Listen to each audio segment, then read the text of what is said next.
I've got a 2019 Malibu today with a check engine light, and this thing almost got me. So let me show you what I found. So a little bit of backstory. This vehicle came to us the day before with a P1101. And I looked at the throttle body airflow compensation. It was at 100%. So that's pretty straightforward. You just have to clean the throttle body, relearn the idle. Everything should be good. So I did that, drove it. Everything was fine. Customer brought it back the next day, said it was running rough and the check engine light was back on and it had the P1101 stored again. So I went ahead and measured the crankcase pressure through the dipstick and that looked fine. I compared it to a light model vehicle. Everything was fine there. I actually measured it with my pressure transducer. So looking at scan tool data, this is what we were working with. You can see the short-term and the long-term fuel trims are running very lean. And if you look at the mass airflow sensor reading and the calculated airflow reading, they differ by about half a gram per second. So basically this engine is running extremely lean and it looks like the mass airflow sensor doesn't agree with all of the other air models that the ECM uses. So I found if you raise the RPMs to about 2,500, it still stays running very lean. It really does not help at all. I decided to smoke test it anyways because I was really running out of ideas. I did find that if you unplug the mass airflow sensor, the fuel trims go back to normal, but that doesn't entirely eliminate anything really, because at that point it's just running off of speed density and using the other engine sensors.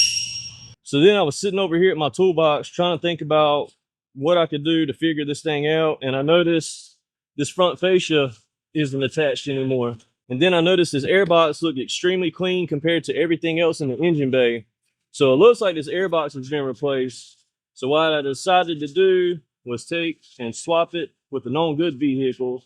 And let me show you what everything looks like with that one installed. All right, so here goes our known good airbox. Let's go look at some data again on the scan tool and let me show you what I found. So looking at our same data parameters, our fuel trims, the short term is starting to go negative now. So it's starting to correct itself.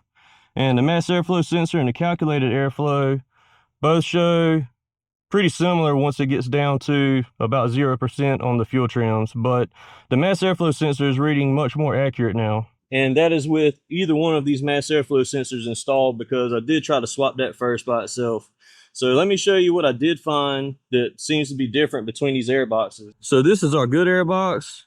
You can see we have these really big holes all throughout the opening right here where the mass airflow sensor sits. So this is what the known good one looks like. And here goes our aftermarket air filter housing. So you can see the holes around the mass airflow sensor are much smaller and some of them aren't even open. Some of them are blocked off, it seems like.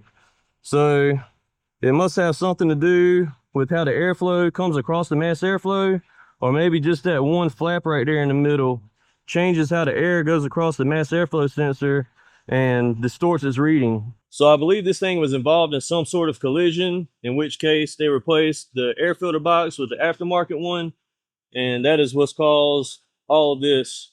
It just sucks that at first it had the throttle body airflow compensation at 100%, which normally can be fixed with just cleaning the throttle body. So yeah, I'm not gonna lie, this was a really tough one to figure out, just because of the fact that that aftermarket air filter housing being new and being different was just enough to throw things off. If you found this interesting or helpful, then follow me for more.